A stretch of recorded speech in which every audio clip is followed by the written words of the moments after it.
Love crowd done follow. And the whole of them follow. Yo, Big D. Wizard Frost, Scorpion, Walk on. Baby girl, that and it's a good project. When the turn your race, I could think of a project.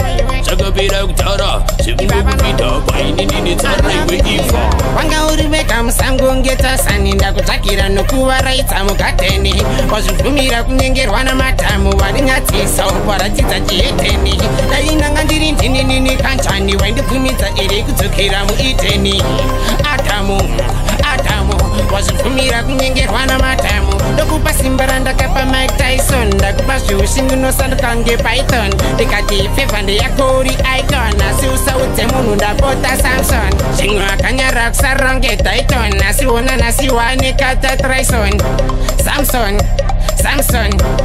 awani atisa Samson, Jirishima Savano Tainurana no Tito Fumira Nakanyanga no enda kukoti, Iringuwa no wanda Yukutakira Poti Asanyika Ukura Mira and it is a loss, Motowanda Kudakudoneza Pakuri, Hoti Wakutis and Muria Usache Ukelot, Tadisina Kundokupaya by Escort Dakashamisi Kamkatuako Achi Itason, Antera Okando Kudai Jesus, Wanga Uripo, Pandakamutala Sarasi, the Iramba Panda issues on a rumasi, Kutiva Unolingana Bopani Mapinasi, but the believer Parinasi, one day Ganaye and the Chingira Silla Passi, Uruverwa, Bagisia Panapasi, by Fema Boka, Sicilias, Jutasi, the Katukuda Kama Kumberera, I believe was Nukuda Kumberera, I receive, and the Kakupataski, she end up in need for Wapunaka Kutashi, Semuna, Ifang, my baby, I'm moving big, that's it, I'm moving big, if I know, my she's I'm moving big, that's it, I'm moving big, my baby, I'm moving big, that's it, I'm moving big,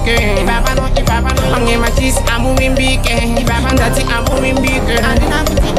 Wanga Uribekam, Sango get us and in Dakutakira, no Kua right, Amukateni, was Fumira Kunger, one of my time, Wadingati, so for a tita Gieteni, Daina didn't in any country when the Pumita Eric took Hiramu Iteni.